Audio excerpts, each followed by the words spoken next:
Welcome back to The Bridges Between Us, a podcast from CaringBr, sharing real stories from real people navigating health journeys.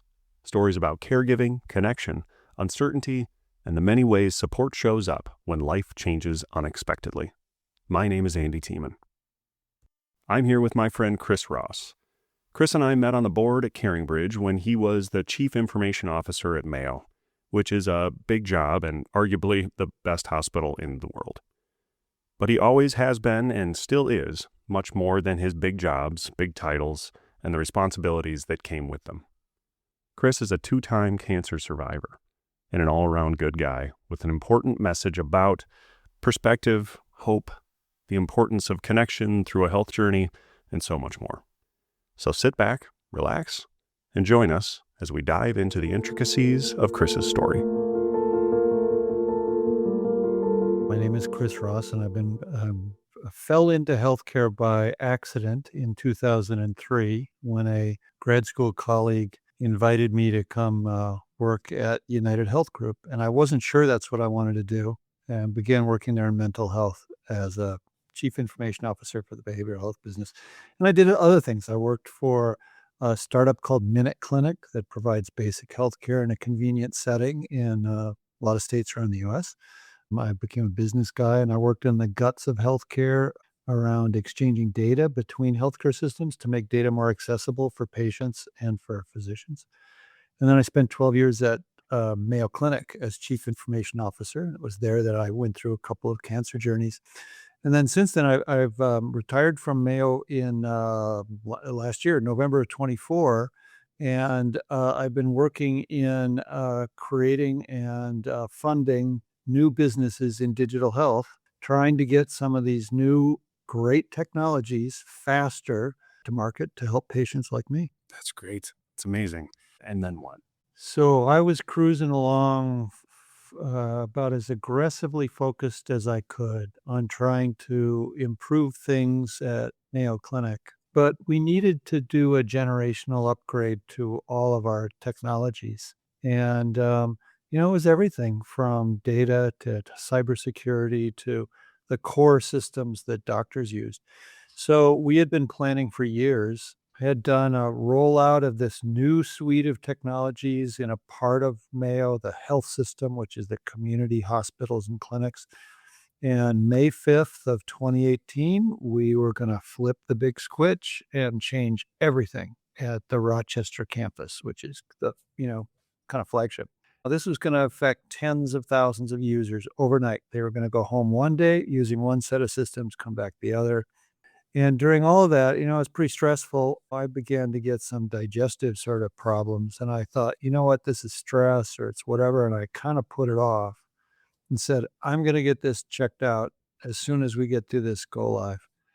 We went through the go live, and about a month later, I had a colonoscopy, primary care visit, and sat down with my doc, and the news came back, you have colorectal cancer, and it looks like it's pretty advanced.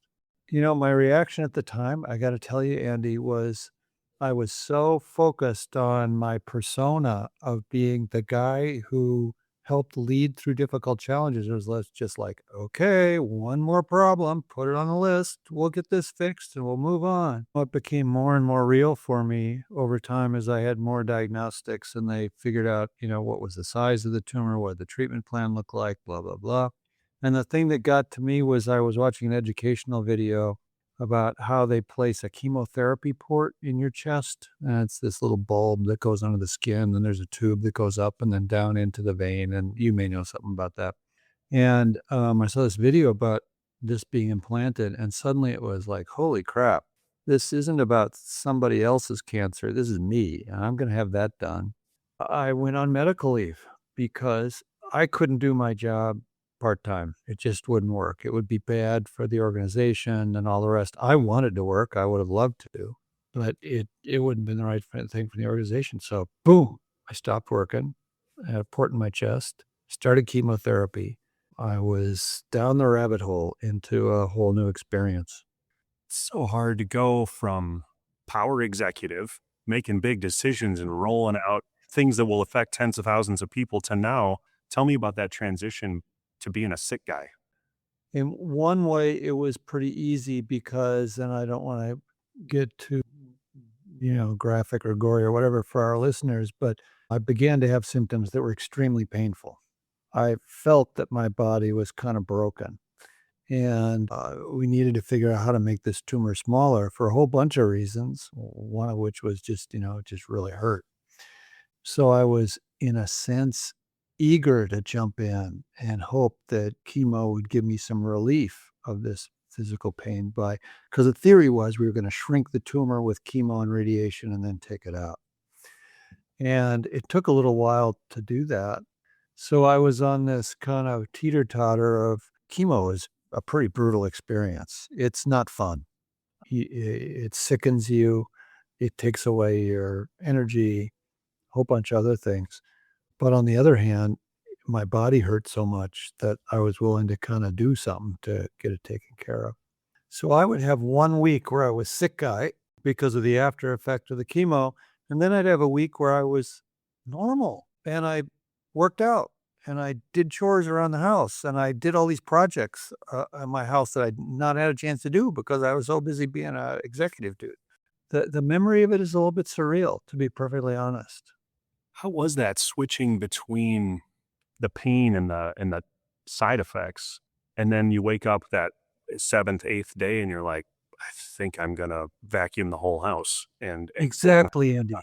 Yeah. Well, it's easy in some ways. I said earlier, that I had viewed this as a problem to be solved, as if it was a object, as this thing out here that I was fixing, and now I was the subject. I think that I was living that duality, that half the time I was just thinking about work stuff and I was still in communication with my colleagues and still had that brain part going and the vacuum the house mania. And then the other week was just, to be honest, just feelings of this is miserable. How am I going to get through this? at some point, did it turn so you didn't get that break? Like, you were far enough away from the active work that you were detaching from the grind, and then did the treatment get intense enough that you had to completely focus on your health? Yeah, I think that's fair. By the time I got through chemo and I started radiation, and what I'm saying here, I don't mean to sound like any kind of hero story because everybody who has cancer goes through something similar like this, I did 25 rounds of radiation therapy and it was show up every morning at the same time for 5 weeks, 5 days a week. And at that point, I began to really get sort of beat down. The one thing I will say that I sort of skimmed over is, when I had this diagnosis, I was just determined because my doctors told me our intent here, they said, our intent here is curative. And I was like, what the heck? Isn't it always curative? And it took me a while to realize, no, for a lot of people, it is, we're going to keep this cancer at bay, hold it off, extend your life, make your life as great as it can. Hopefully, there'll be some new therapy that comes along. And if not, we're going to give you everything we can. Wow. In this instance, it was that we're going to try and cure you. And so, with that as the backdrop, I decided I was just going to live. I took the opinion, I don't know what my lifespan's going to be. Whatever I've got, I'm just going to live with joy and I'm going to try and live to a purpose higher than me. I want to make something of my life still. That's been an ambition of mine, is to be something more than a consumer. I want to be a producer. So I think the desire to be a producer kind of faded in the background, and the living with joy piece really came into the foreground emotionally for me. I remember a trip that my family and I used to like to go to Itasca State Park. You know it, every Minnesotan knows that it's this iconic place in northern Minnesota where the Mississippi River springs out of the swamps and the lakes. And it's a beautiful place. And it was, autumn, and the park was kinda deserted. My youngest daughter, who was really my primary caretaker, we went up there and went canoeing, and there was a rainy day, and we sat in this old, log lodge and lit a fire in the fireplace and read books and played games, and, it was just absolutely beautiful. And I thought, if I can live like this for a sustained period of time, I will be the luckiest man I know. This is beautiful. And how was that with caretaking? Who helped you out? Who did you have to tell every time something big happened? I really had my youngest daughter was living with me. She's really a hero. Her story brief was she graduated from college. She went to school in Paris and came back to the US and said, "Can I stay with you while I kind of get settled?" And I said, "Yes." And I got diagnosed. She stuck with me. Then my mother had a health issue after my first cancer. Then I got a second cancer, blah, blah, blah. So she was with me for years, being a caretaker. Early in this journey, just on a personal note, I'm getting married in June, which I'm really excited about. Um, Nice. but at that time, I was seeing another woman who was a doctor at Mayo. I will always honor her for the calm, steady advice she gave me. She didn't want to be my doc, which I respected, but she was a very calm presence through all of that. A buddy and I wrote a book about this, a book called Diagnosed, and it was about our healthcare journeys, and maybe we can talk about that a little bit later, but I will say that the one thing I disclosed in that book is while my buddy had this gregarious, huge group of 50 people who are constantly taking care of him, which is wonderful. I'm a circle the wagons kinda guy, and in crisis, I really wanna depend on a very, very small handful of people around me. But, boy, that opens the door into a long conversation about what does caregiving mean and what does it take to receive care. Yeah, well, and I'd love to hear about the receiving, like that, and maybe we can interview your daughter someday too about the giving, but, like, Yeah. what did that feel like switching from being the provider, the producer, to someone who needed that support, not just someone who got it? I think being a caregiver is possibly as hard as or harder than being a patient.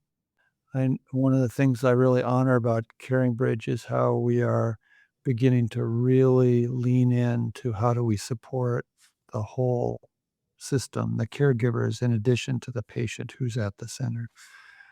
I had been a caregiver for my mom between my 2 cancers in particular. She went through some health crises that eventually led to the end of her life. I was taking care of her at a distance until she decided on her own terms, that she wanted to move from Kansas to Minnesota, where I lived and where our family was. It was really, really hard because sometimes as a caregiver, you can see some things in a different light, maybe. I don't know how good I am at taking advice and taking input. I think I've gotten better, maybe, through this journey. I'm a little less stubborn and independent, but caregiving is emotionally taxing, it's physically taxing. You have all this, kind of dimension of fear and worry that a patient has, and some frustration because you may want your loved one to do X, and they may have their own reasons why they don't want that. And I know it can be really frustrating and aggravating. I tried to keep my daughter at appropriate distance so that I never asked her to do any nursing kind of thing, you know, and she provided great emotional, social, physical support. I'll always honor her for that hard work, but I tried not to pull her into the maelstrom, Yeah. if you will. Those meetings can be tough, and you being in the industry, maybe it was easier for you because you understood the terminology or doctor speak or how to be in those rooms better. But at the same time, you were the patient and you were sick, and they're relaying results and plans and dodging and weaving. Probably your immune system was breaking down. There were times you needed to change the plan, I'd imagine, and it didn't go according to plan, exactly how you wanted it to. Tell me about, was she in those meetings? Did she help you even process what was coming at you by way of feedback and, like, changes in the plan? I had a hard time Oh, remembering what I was going through, yeah. all the details. Oh, I'm totally with you. I had a hard time remembering some of the visits, especially the early ones. The woman I was seeing at the time came with me, and she was great at interpreting what was what. Yeah, it's helpful. I turned to others to help me understand things from time to time, other doctor friends primarily. But it's one thing that I believe personally very strongly is CaringBridge likes to say no one should go through a healthcare journey alone. And I think one of those aspects is the being with the clinicians who are telling you what's coming next or what does this mean for you. I found it very hard to take it in. And as you say, I was in the system. I'm not a doctor, but I was fluent enough to understand a lot of stuff. It was really, really, really, really hard. I would encourage everybody who's going through something like this, have someone come along as an interpreter, a note taker. But I do want to tell you one story, which is, about sort of the glory of Mayo, and I think a lot of places elsewhere. When I had my second cancer, it was a recurrence of colorectal cancer. It was the same spot. And my whole team was so frustrated and kind of angry that they didn't get it the first time. And I don't hold that against them. My God, the things that they did to cure me was just amazing. But I understood that dang it, we should have really gotten it. And for some reason, I had this understanding that the tumor was growing outside my colon in this sort of fatty tissue that's next to your colon. And I had an appointment with my surgeon and an appointment with my oncologist, and they consolidated and they said, look, let's just all visit together. And we all visited together. And they started to talk about my surgical plan, and it was, we're going to have to take out some more of your colon. And I wasn't expecting that. The one thing that everybody has their own personal choices. One of my choices was I didn't want to have a permanent ostomy bag, the thing that you need sometimes if your intestines get too ruined. I was really hoping for that. And when they said they were going to take out some more colon, that came back into view. And I knew that the recovery would be harder. And I was so disappointed. I felt like I've made it through cancer twice. Here I am, halfway second. And I thought it was going to go this way. And they told me, no, you're going to need to have about a foot of your colon removed. It was really one of the few times I got sort of emotional, to be honest with you. I mean, I was emotional a lot, but displayed emotion. And I was really frustrated. I'll never forget those two doctors and their two nurses just sat there and they were just silent while I worked through what I needed to work through. They were present. They weren't cold. They were just quiet. And I, worked through stuff and I was like, dang it, I was really hoping that, are you sure? And, a couple of questions like that. And they calmly said, yeah, we're really sure this is the right thing.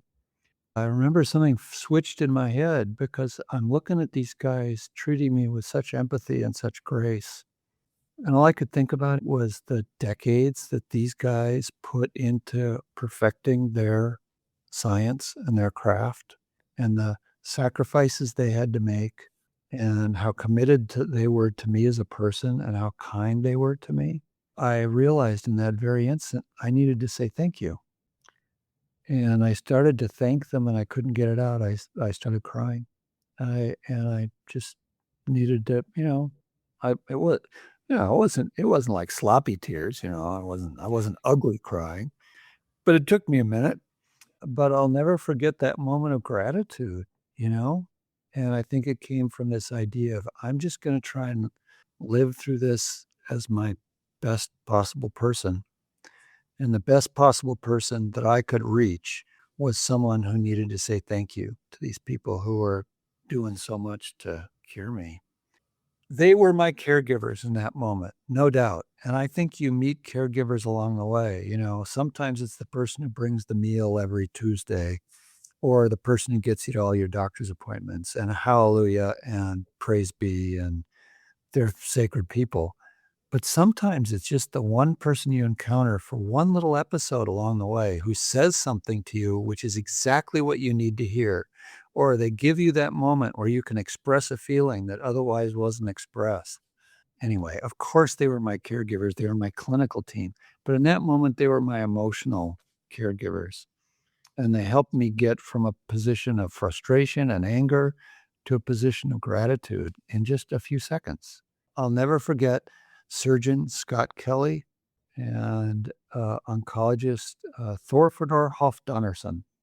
If you're going to have cancer, you need an oncologist named Thor, man. That's all I'm saying.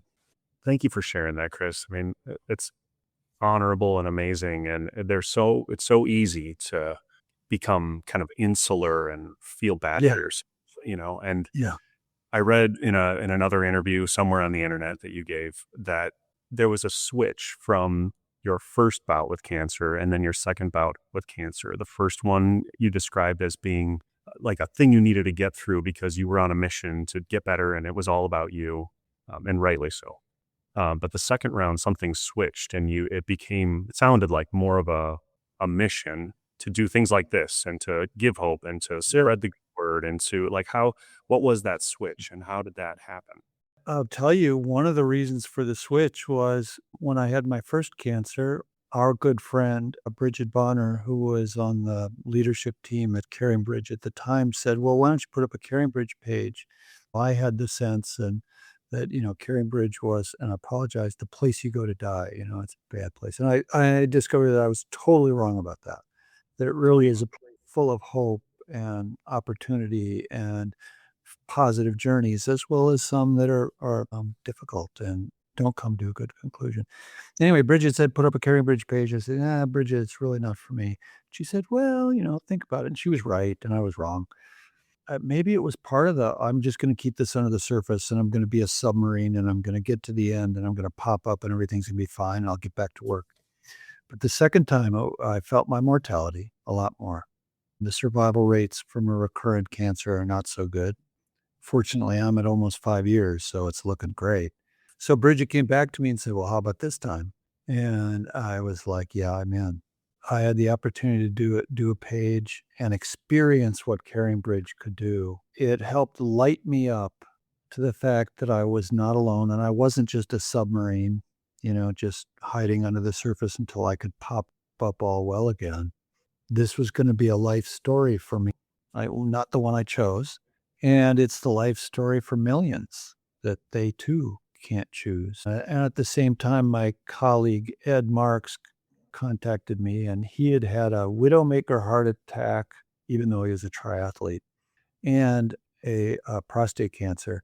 He was the CIO at Cleveland Clinic. I was CIO at Mayo Clinic, best place in the world. And we had shared notes and we knew we had both struggled. And he said, "We need to write a book about this." And so we started that project. And that motivated me to want to make the most I possibly could out of my journey. Well, that says it all. Thing is, you could have submarined, as you put it. You could have hidden and reemerged, reborn anew.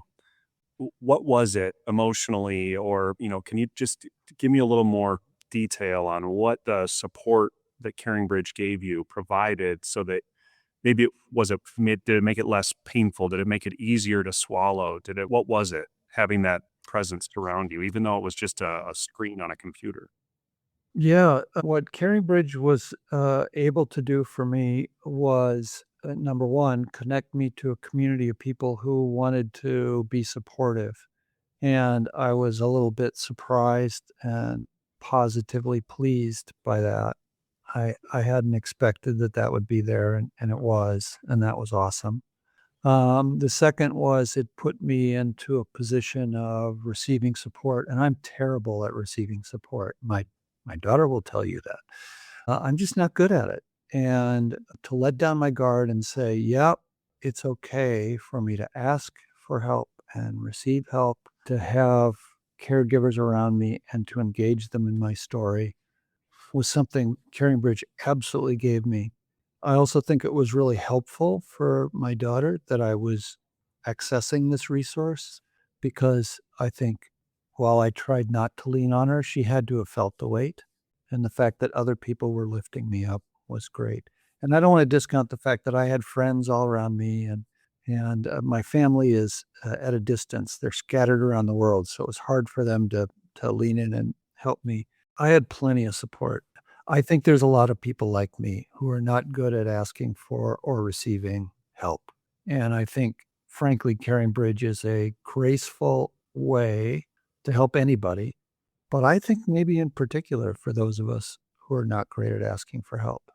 The hurdle's just getting it to happen, right? You need that person to encourage you to do it, to just dive in and try, and for you, that was, Exactly. yeah, Yeah. yeah. Well, I hope this encourages somebody to start a page that might not otherwise have done so. Your story is incredible and amazing, and I'm so happy that you've popped out the other side.